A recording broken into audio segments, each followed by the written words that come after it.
Daniel held our newborn daughter, Lily. His face was arranged in lines of paternal adoration, but I saw the familiar possessive gleam in his eyes. It was the same look he'd had with every child in my last life. "She's perfect, Mia," he murmured, his voice soft, dripping with the practiced sweetness that had once fooled me completely. "Just perfect. We make beautiful babies, don't we? Maybe next year we can try for a little brother for her." The words washed over me, an echo from a past I was forced to relive. 12 years trapped, bearing child after child, each one another bar in the cage he'd built around me. My body ached, not just from childbirth, but from the effort of holding back the rage simmering beneath my skin. I saw the calculation behind his loving facade, the quiet satisfaction knowing another child meant another chain, binding me tighter to him, to the life he dictated. I managed a weak smile. "Maybe, Daniel. Let's just enjoy her for now." Inside, I was screaming. He had no idea. He couldn't possibly know that this time, things were already in motion. This time, I wouldn't just survive. I would dismantle his whole manipulative world. Flashback, the memory surfaced, sharp and painful. Me, 35 years old, utterly spent. 5 children in 10 years, my body had screamed warnings, exhaustion turning into sharp pains, dizziness, a fatigue so deep it felt like drowning. Daniel waved it all away. "Just hormones, Mia. You're tired. That's normal with so many kids. Stop worrying so much." He'd even convinced his colleague, Dr. Mason, to echo the dismissal. Then, the collapse. The cold tile floor against my cheek. The fading light. My last conscious thought wasn't of my children's faces, but the sound of Daniel's voice, already on the phone with his mother, his tone brisk, businesslike. "Yes, Mother. Mia's collapsed. We need to figure out the children's situation. Not even grief, just logistics." My body wasn't even cold. The world slammed back into focus with a violent jolt. One moment, cold oblivion, the next, the loud music and chatter of a party. My sister Caroline's engagement party. I was 23 again, standing near the patio doors, a glass of champagne fizzing in my hand. And walking towards me, radiating practiced charm, was Daniel, the exact same way he'd approached me the first time. "You look a little lost," he was saying, his smile perfectly calibrated. "I'm Daniel." The physical shock of rebirth, the whiplash of memory, made me gasp. The champagne flute slipped, splashing onto the floor. His words, which once seemed smooth and intriguing, now sounded hollow, predatory. The script was the same, but the actress, me, knew the ending. "Excuse me," I stammered, needing space, needing air. I practically fled towards the restrooms, leaving him standing there, momentarily confused.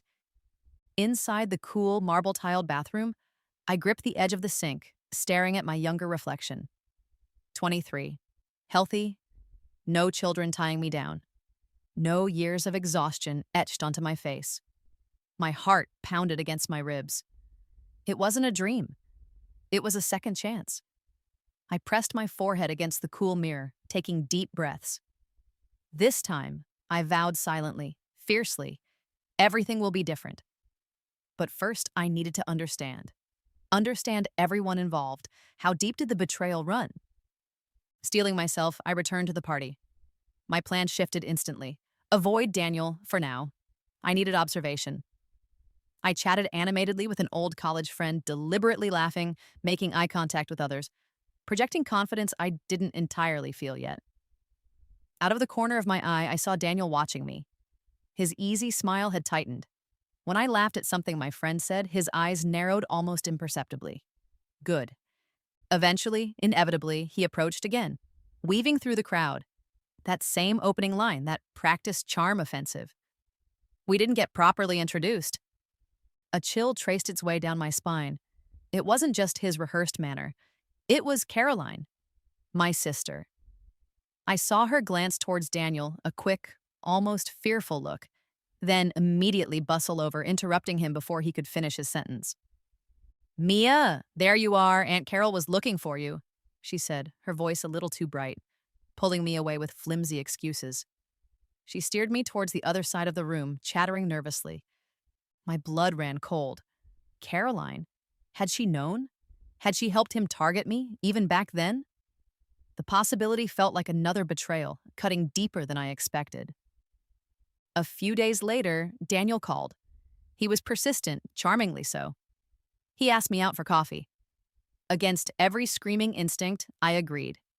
This was part of the long game. I needed to gather proof, understand his methods from the inside, this time with my eyes wide open. We met at a small cafe. In my previous life, I'd been a budding artist full of dreams. Dreams Daniel had expertly extinguished with faint praise and constant suggestions that led me away from my easel and towards domesticity. This time, I placed my phone on the table between us, casually, hitting record before he sat down.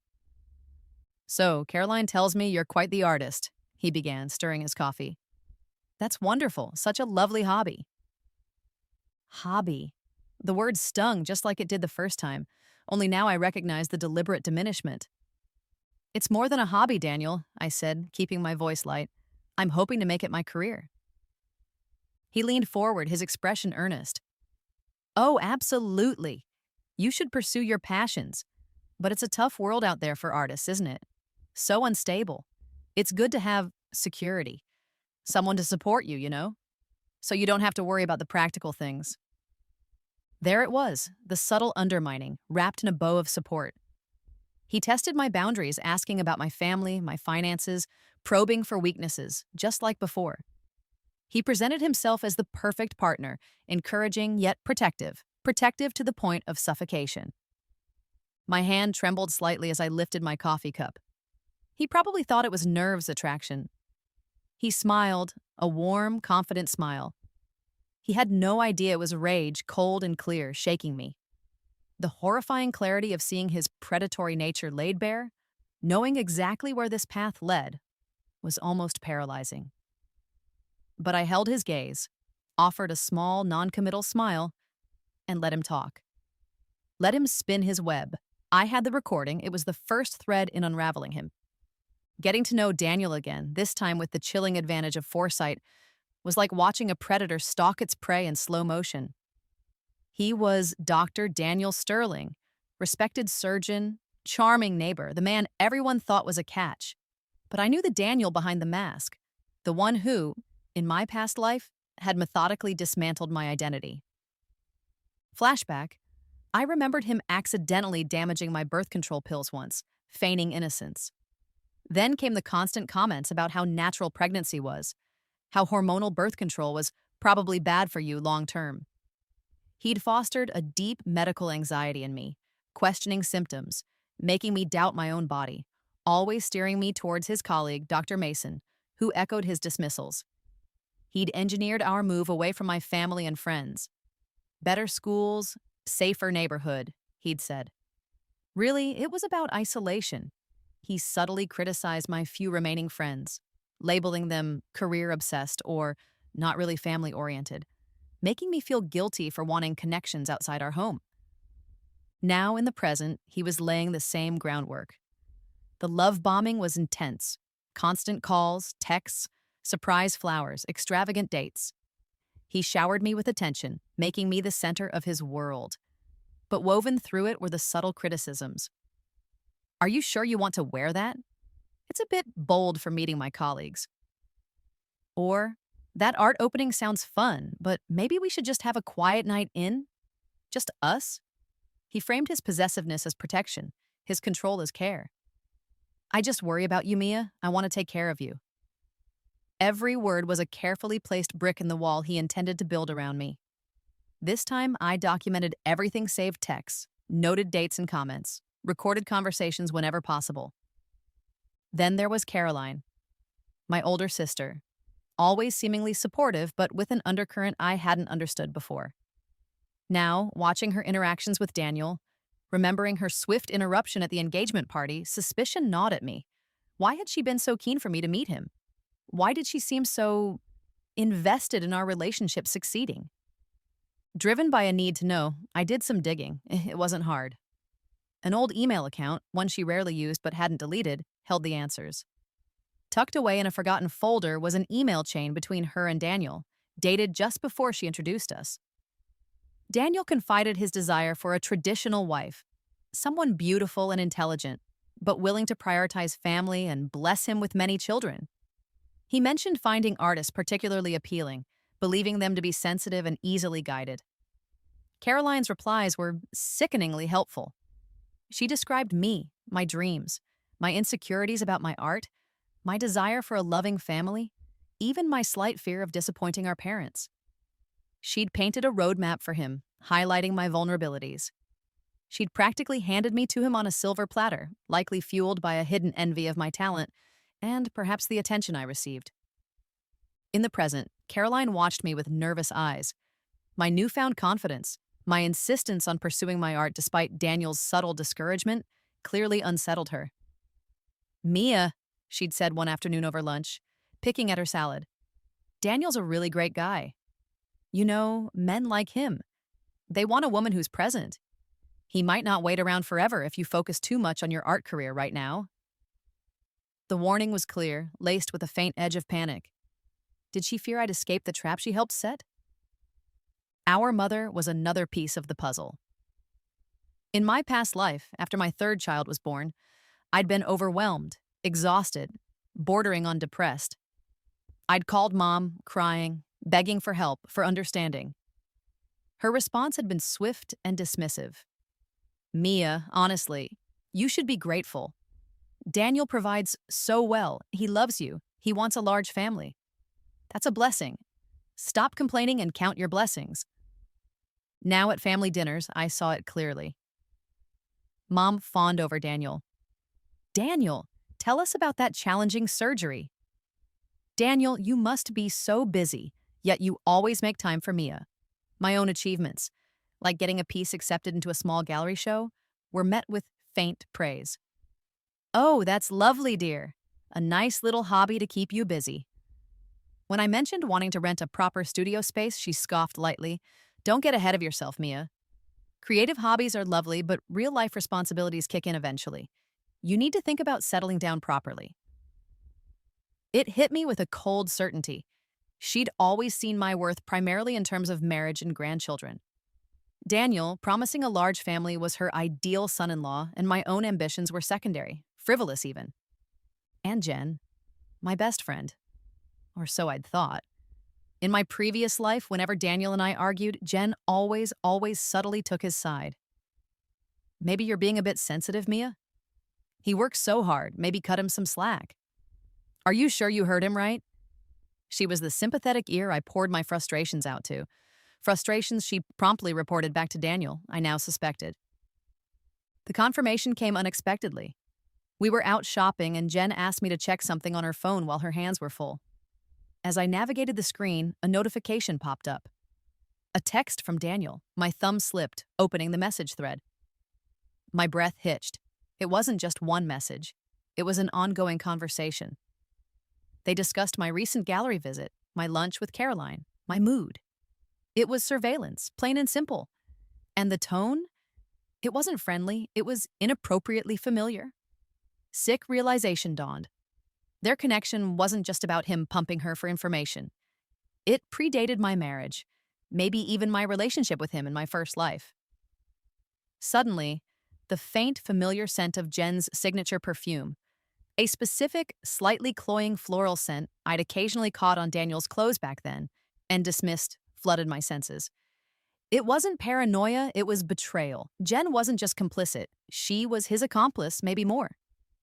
Fury, cold and clarifying, settled in my gut. Finally, there was Dr. Mason, Daniel's colleague and golfing buddy, the man who had repeatedly dismissed my legitimate health concerns in my past life, telling me my exhaustion and pain were likely stress or normal female complaints. His casual gaslighting had contributed directly to my undiagnosed illness and death. I hadn't encountered him yet in this timeline until Daniel invited me to a hospital fundraiser. "Mia, I'd love for you to meet my esteemed colleague, Dr. Robert Mason," Daniel said, steering me towards a silver-haired man with cold eyes.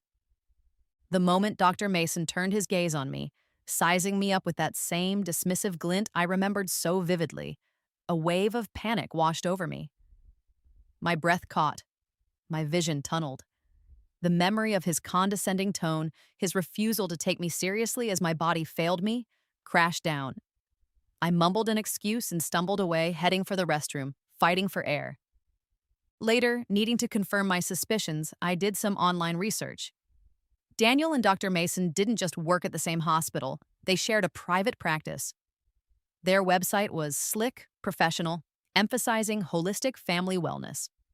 Tucked away on a secondary page was information about their family planning consultations, offering guidance for couples seeking to build their families according to their values.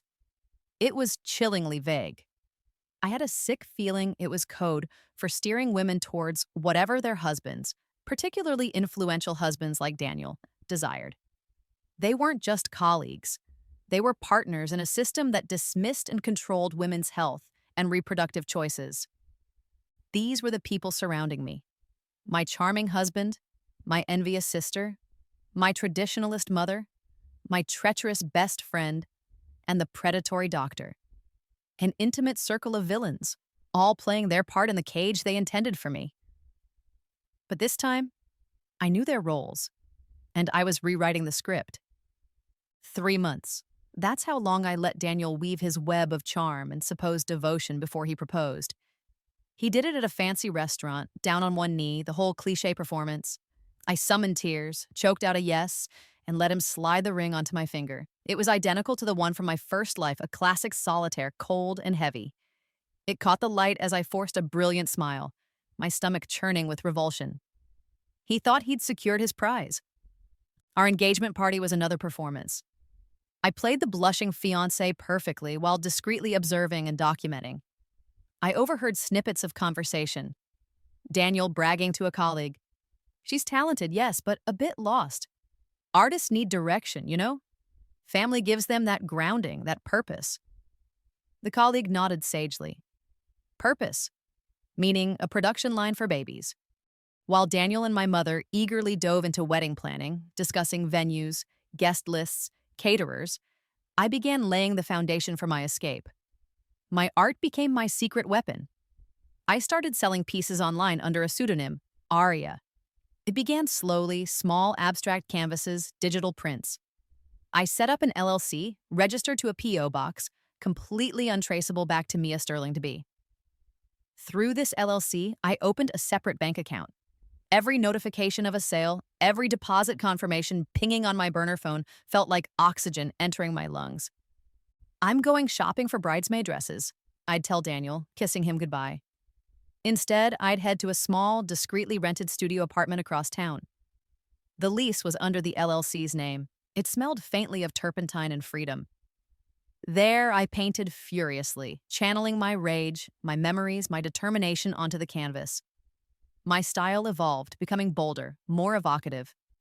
Other times, I'd claim yoga class or meeting a friend for coffee and spend hours honing my craft, building my portfolio, securing my independence piece by piece.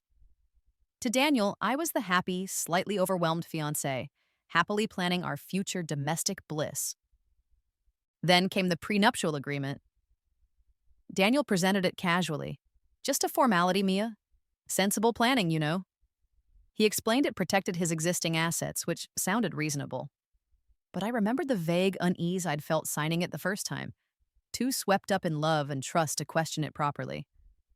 This time, I smiled sweetly.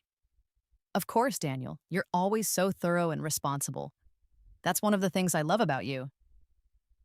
That night, I emailed a scanned copy to a lawyer I'd found through extensive, careful research, a woman known for handling complex divorces discreetly. Her assessment arrived the next morning. The prenup was ironclad, heavily favoring Daniel. But the truly insidious part was buried in the clauses regarding asset division in case of divorce. The financial penalties for me were astronomical unless I bore a minimum of 3 children within the first 8 years of marriage. Fewer children meant I walked away with virtually nothing, regardless of my contributions to the marriage or his potential infidelity. It was reproductive coercion codified in legalese. Armed with this knowledge, I approached Daniel, feigning confusion. Darling, I was reading this over, and I'm not sure I understand this section about children and finances. It seems complicated. I framed my questions with wide-eyed innocence, layering it with admiration for his foresight. You're so smart about planning for every eventuality. Flattery was a tool he responded to well. He puffed up, explaining the clauses, unintentionally revealing his expectation, his plan, for our family size being directly tied to my financial security within the marriage. He thought he was reassuring me of his commitment. Instead, he was confirming his manipulative blueprint. The next day, I met with my lawyer. We drafted amendments, subtle rewordings, slight shifts in definitions, clauses that appeared innocuous but fundamentally shifted the power dynamic, protecting my assets, including future earnings from Aria, and removing the coercive conditions tied to childbirth. When it came time to sign, I presented my slightly clarified version. My uncle, the retired lawyer, just glanced at it and suggested a few tiny tweaks for clarity. Honey, nothing major, just clearer language. Daniel, brimming with confidence, barely skimmed it. He saw my signature, assumed his plan was locked in, and signed his name without a second thought. The amended contract, legally binding, was now in my possession. 6 months into our marriage, I made the announcement. Daniel, I'm pregnant.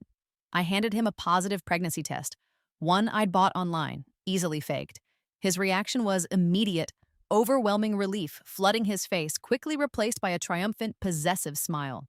Mia, that's wonderful, absolutely wonderful. His care became suffocating. He insisted I cut back on social events. You need your rest. Discouraged me from attending an art fair where I had planned to network. Too much standing, darling, not good for the baby. And monitored my food and activities obsessively. It was exactly like the first time, only now I saw it for what it was. Isolation tactics disguised as concern. I endured it, playing the part of the cherished, expectant mother while documenting every instance of controlling behavior, every comment that chipped away at my autonomy. My burner phone filled with notes, dates, audio snippets recorded during his more revealing moments. At 4 months, I staged the miscarriage. It required careful planning, timing, symptoms, a convincing performance of grief and distress. I called him at work, sobbing, describing fabricated cramps and bleeding. He rushed home, his face a mask of concern, but I saw the flicker of frustration in his eyes.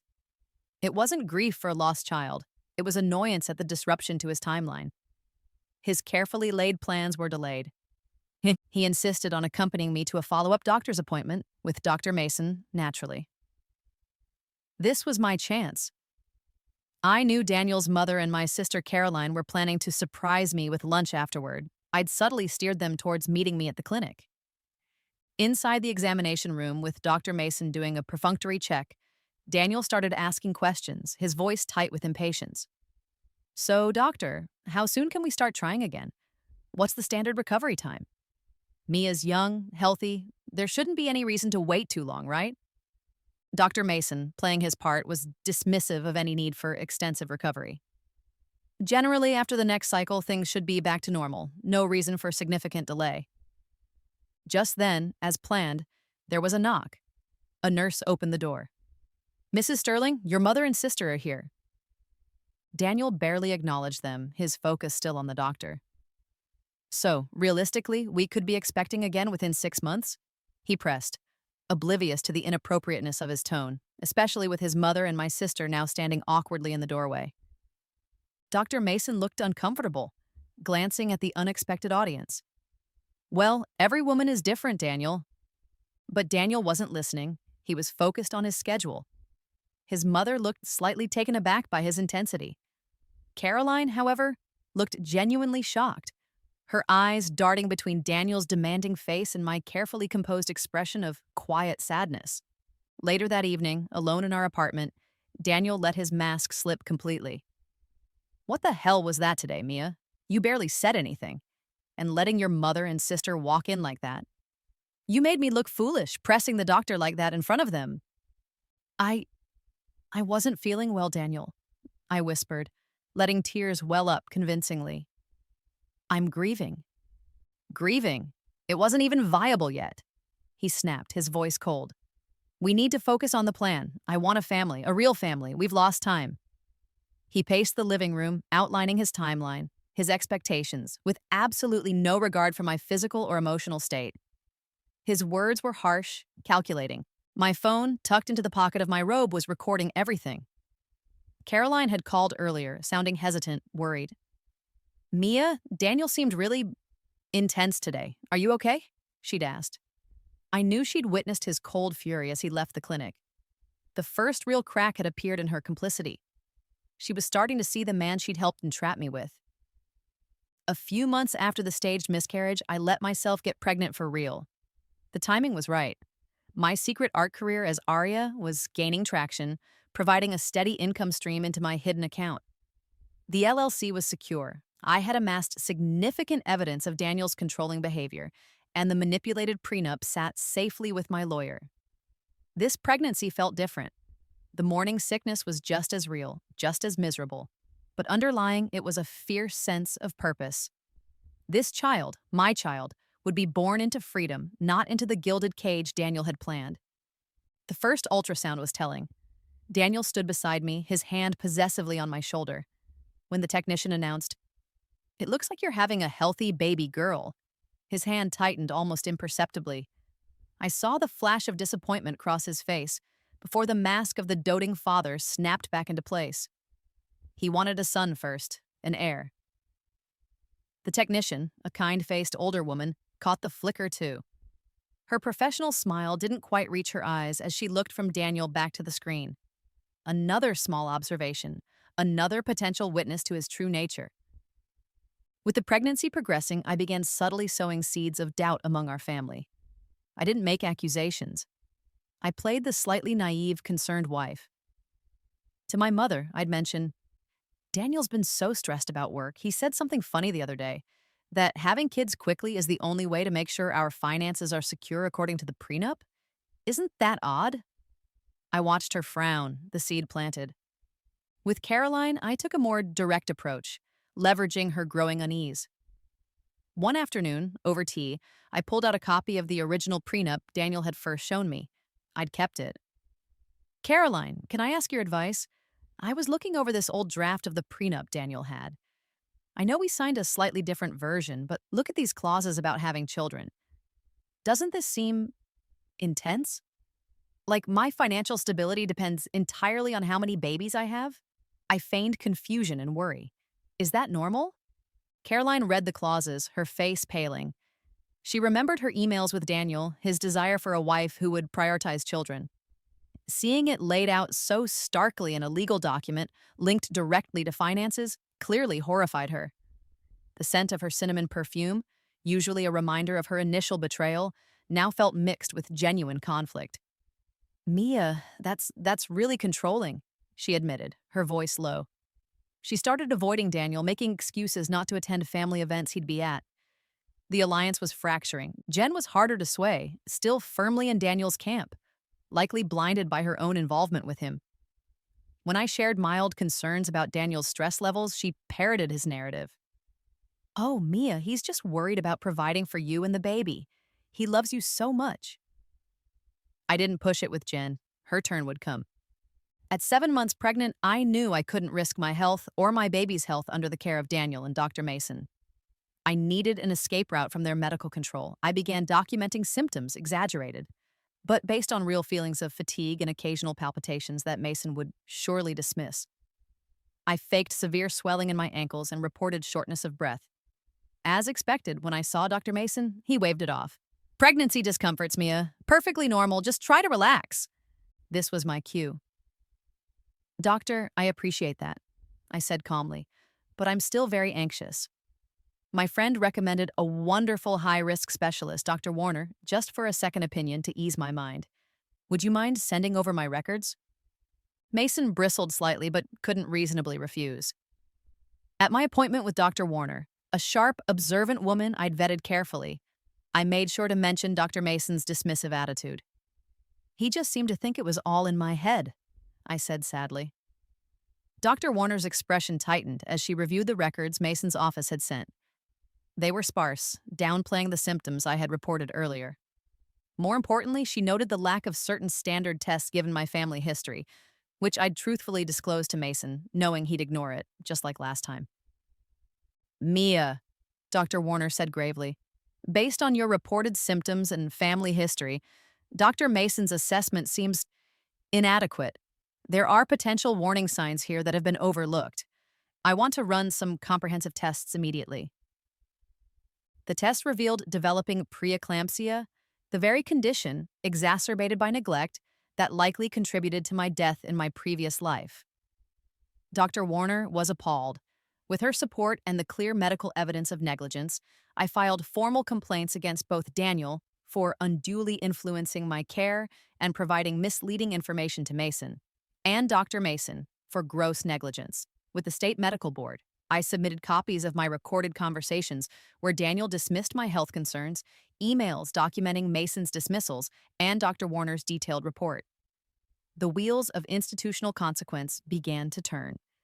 Lily was born a few weeks later, healthy and screaming, under the bright, unforgiving lights of the delivery room. Daniel wasn't there. He was stuck in a critical emergency surgery, or so his office claimed. I knew better. A private investigator I'd hired sent me time-stamped photos, Daniel laughing, drink in hand, at an upscale bar with Jen. My mother was with me in the delivery room, her earlier defensiveness towards Daniel replaced by worried silence as the hours passed with no sign of him.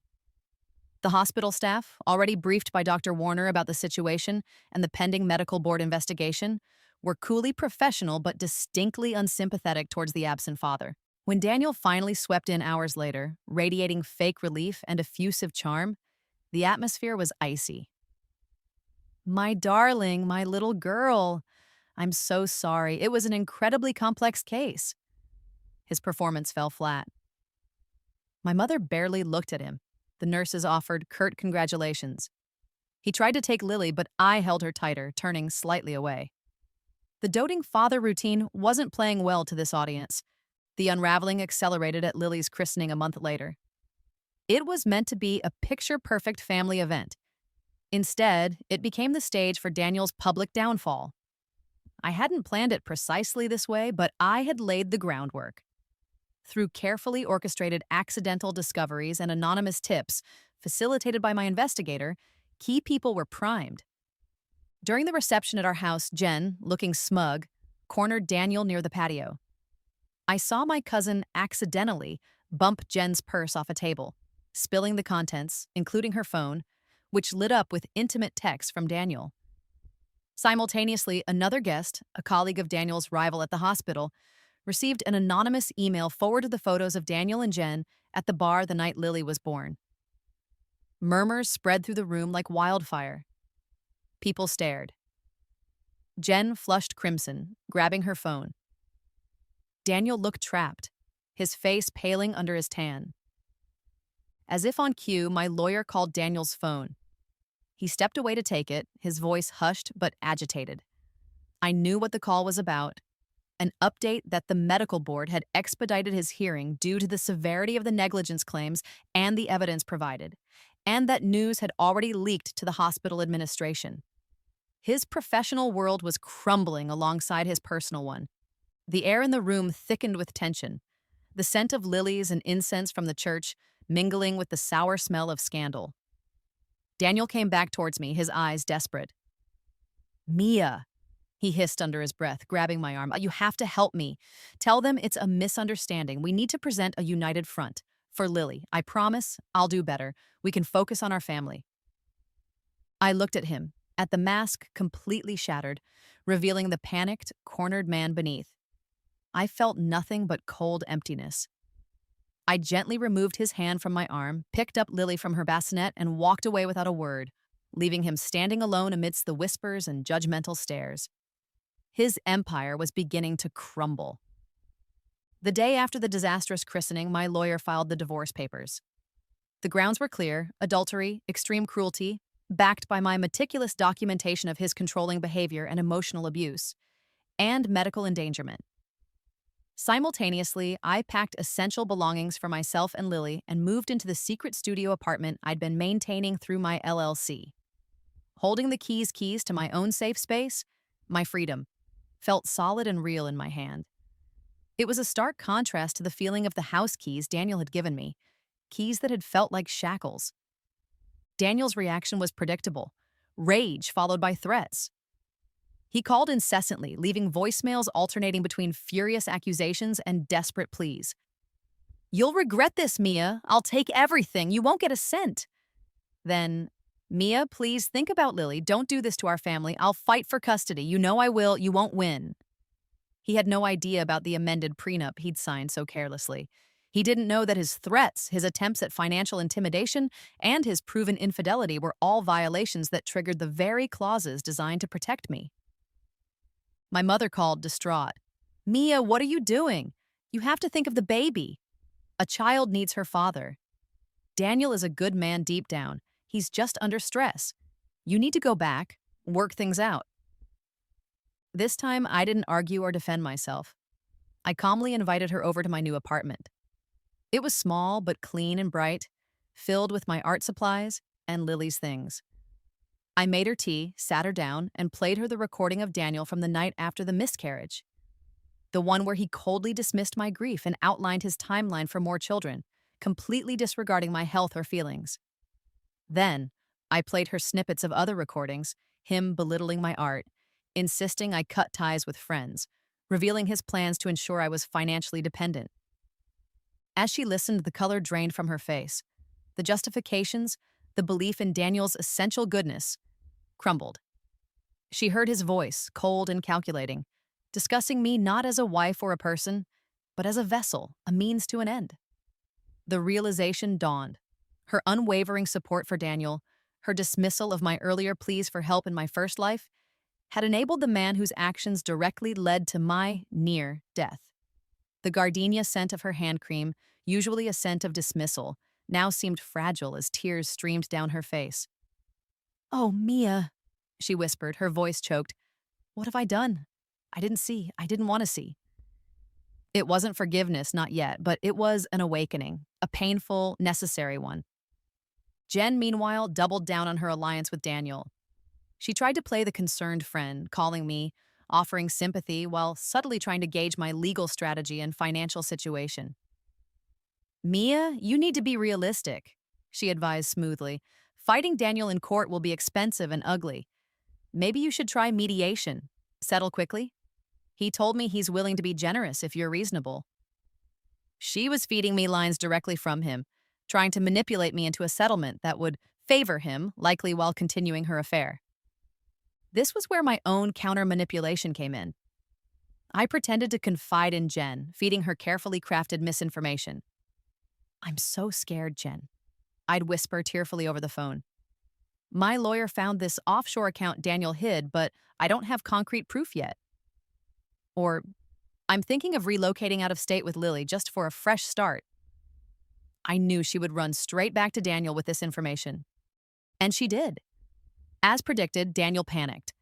Guided by Jen's intel, he made rash moves, attempting to transfer funds from the real hidden accounts my investigator had actually located, sending me threatening texts about taking Lily and ensuring I'd never see her again if I tried to move. Jen, using her own phone, sent him frantic messages strategizing how to counter my fictional plans. What they didn't know was that my lawyer had already obtained warrants for their communications. Their panicked texts, their coordinated efforts to threaten me and hide assets became irrefutable proof of conspiracy, violating temporary court orders and strengthening my case exponentially. Jen's betrayal backfired spectacularly, providing the final nails in Daniel's legal coffin. The last piece was Caroline. She had been quiet since the christening, clearly conflicted. Daniel, growing desperate, tried to use her. He showed up at her apartment, pleading with her to intervene, to talk sense into me, even asking her to find out my new address so he could talk to me face to face. This was Caroline's crossroads. Enable Daniel further, or choose her sister. She called me, her voice trembling slightly. "Mia, Daniel was just here. He was asking for your address, trying to get me to help him pressure you." There was a pause. "I told him I didn't know where you were and that he needed to leave you alone." Relief washed over me. "And Mia, there's something else. Something I should have told you a long time ago."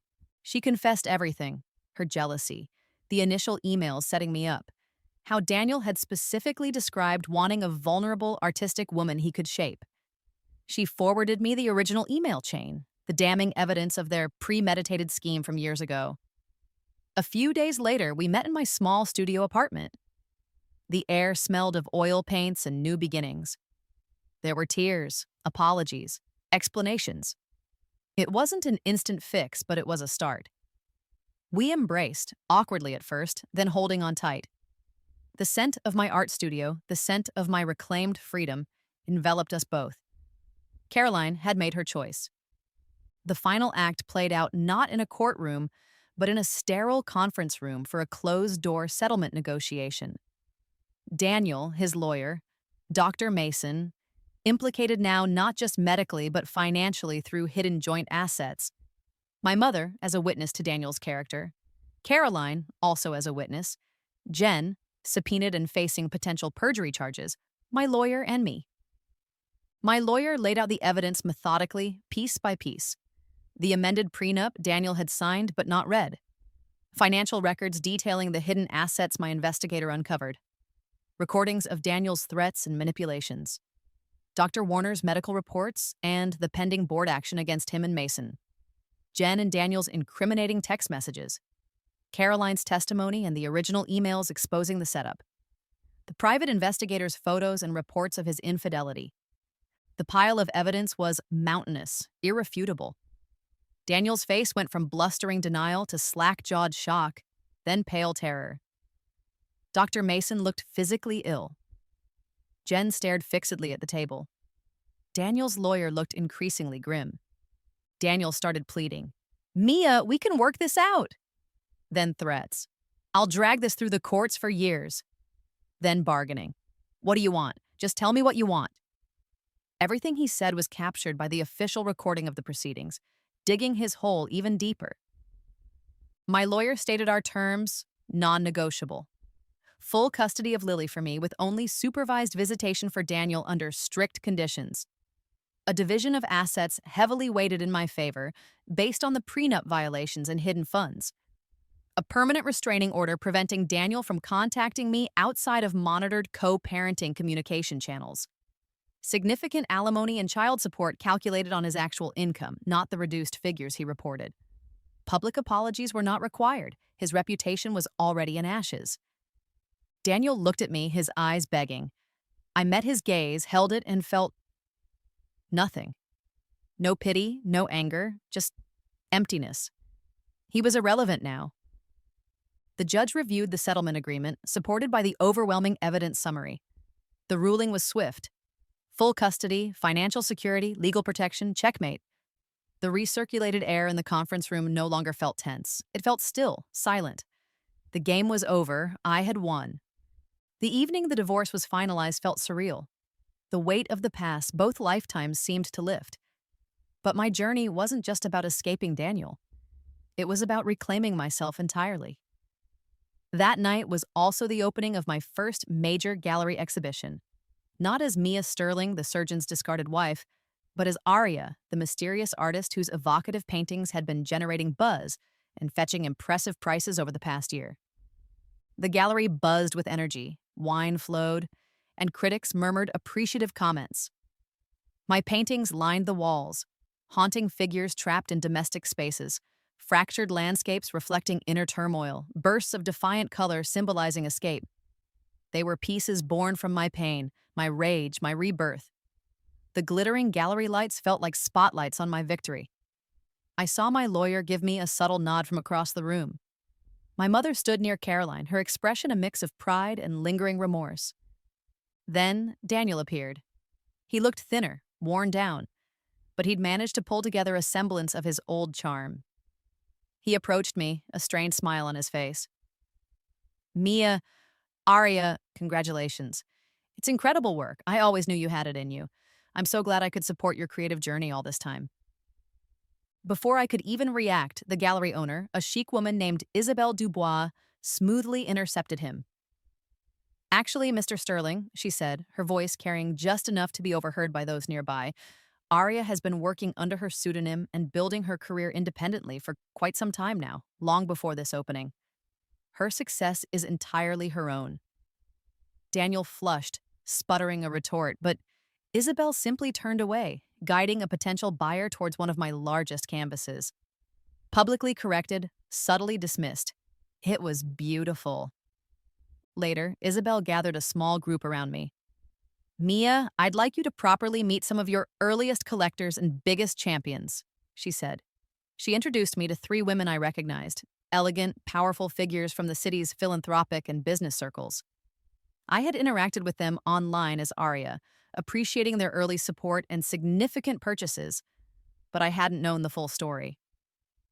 We're more than just collectors, Mia, said the eldest of the group, a woman named Eleanor Vance with sharp eyes and a warm smile. We're investors. But more than that, we run a network, a quiet one. We identify women in situations like yours, particularly those involving financial control and reproductive coercion. And we provide resources, legal connections, financial backing, safe housing, career support, whatever it takes to facilitate an escape. Champagne tickled my nose as the realization hit me. My lawyer hadn't just been a lawyer. She was connected to them. The P.O. box, the LLC setup, the discreet investigator, the tip-offs. It hadn't just been my planning, it had been supported by this hidden infrastructure. Daniel, who had wandered near the group, overheard Eleanor's words. His eyes widened as he looked at these influential women, realizing he hadn't just been fighting his estranged wife. He'd unknowingly challenged a well-funded, highly connected organization dedicated to dismantling men exactly like him. He tried to turn on the charm, extending a hand to Eleanor. Eleanor Vance, a pleasure. Daniel Sterling, I don't believe we've met. Eleanor looked at his outstretched hand but didn't take it. Oh, I know exactly who you are, Mr. Sterling, she said, her voice dropping to an icy calm. We've been aware of your patterns for quite some time. Daniel recoiled as if struck. Just as he was processing this blow, another figure emerged from the crowd. An older woman, elegant and composed, with eyes startlingly like my own. She walked directly towards me, bypassing Daniel completely. Mia, my dear girl. I stared, confused. She looked vaguely familiar, like old photographs I hadn't seen in years. I'm sorry, do I know you? My mother gasped from nearby. Mother, is that really you? The woman smiled gently at me. I'm your grandmother, Elizabeth. Your mother led me to believe you weren't interested in contact years ago.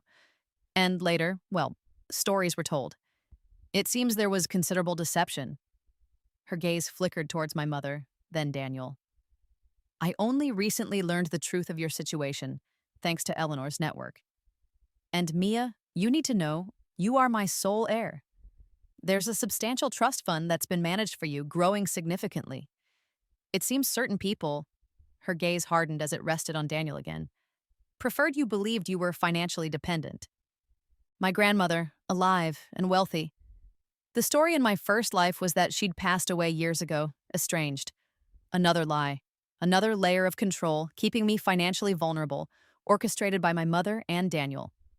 My grandmother's subtle perfume, lily of the valley, felt like a link, a legacy.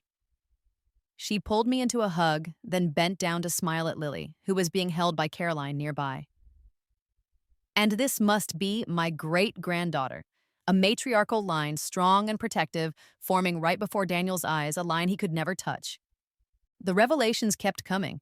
Dr. Elise Warner, the specialist who had diagnosed my preeclampsia and supported my medical board complaints, stepped forward.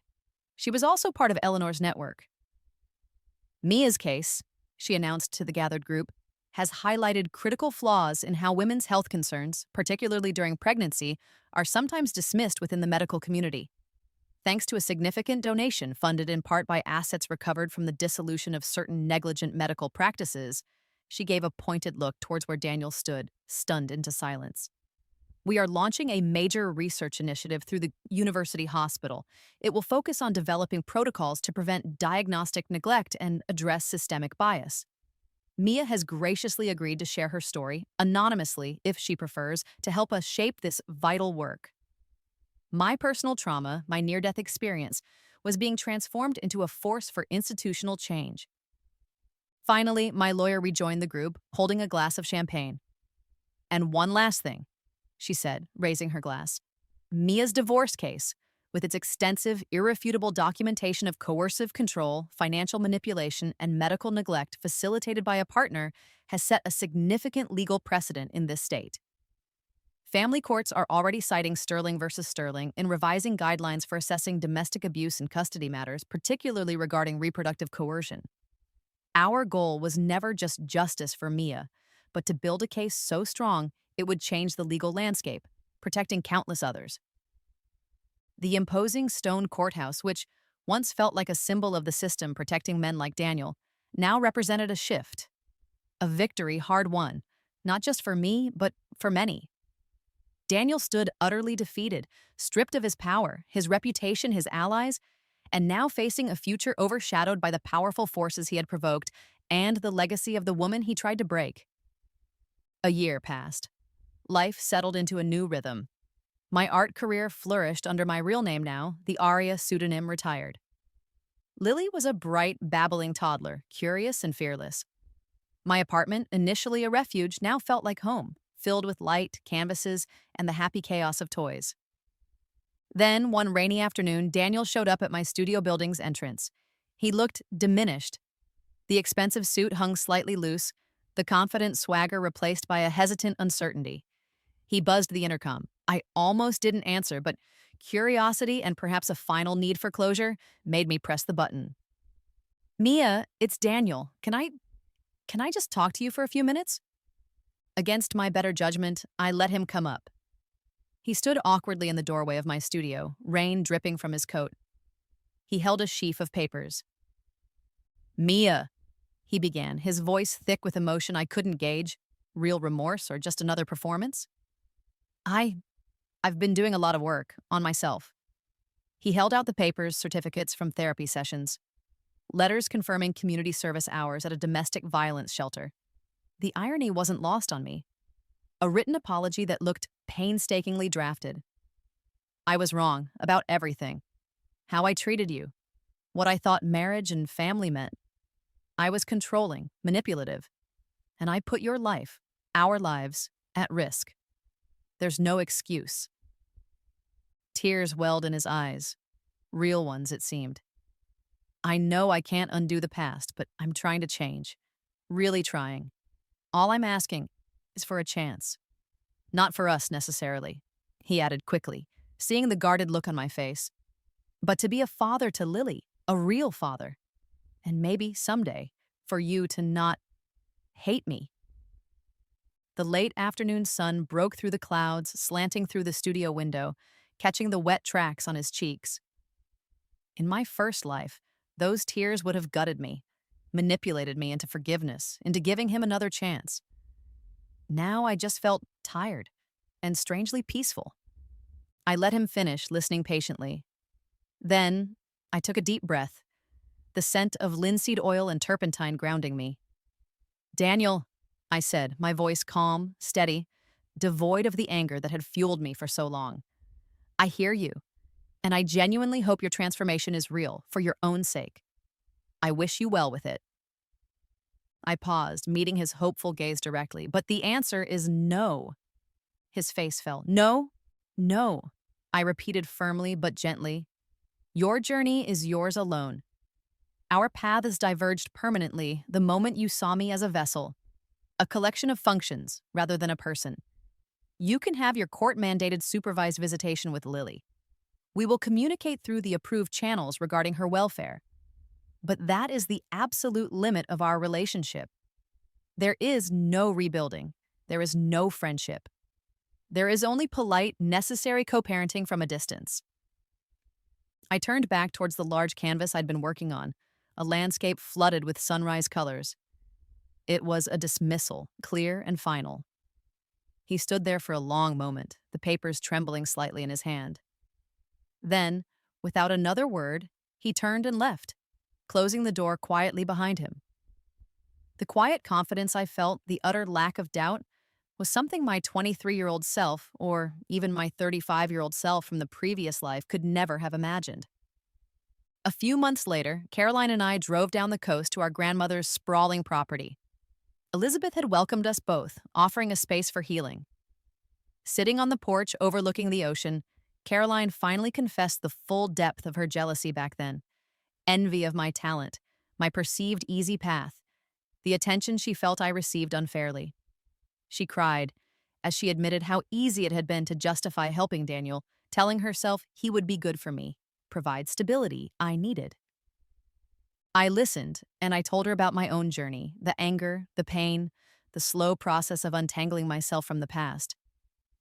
I forgive you, Caroline, I said, meaning it. Not because she deserved it necessarily, but because I deserved peace. Holding on to resentment was just another chain. But our relationship needs to be rebuilt on honesty now. No more secrets. Later, we walked down to the beach as the sun began to set, casting long shadows on the sand. We waded into the cool water, the waves washing over our ankles. The salt air felt clean, purging. The rhythmic crash of the waves felt like a steady heartbeat, a promise of renewal. We didn't talk much, just stood side by side watching the horizon. A new sisterhood, fragile but real, was forming. 3 years after my rebirth, my life looked completely different. Using some of the funds from my grandmother's trust and the success of my art, I transformed a section of her coastal estate into the Sunrise Retreat. It wasn't a formal treatment center, but a sanctuary, a place for women who had escaped controlling relationships to heal, connect, and rediscover their own creativity. We had art studios, gardens, quiet spaces for reflection, workshops on financial independence and legal rights, all supported by therapists and counselors connected to Eleanor's network. One warm summer evening, we had a bonfire on the beach.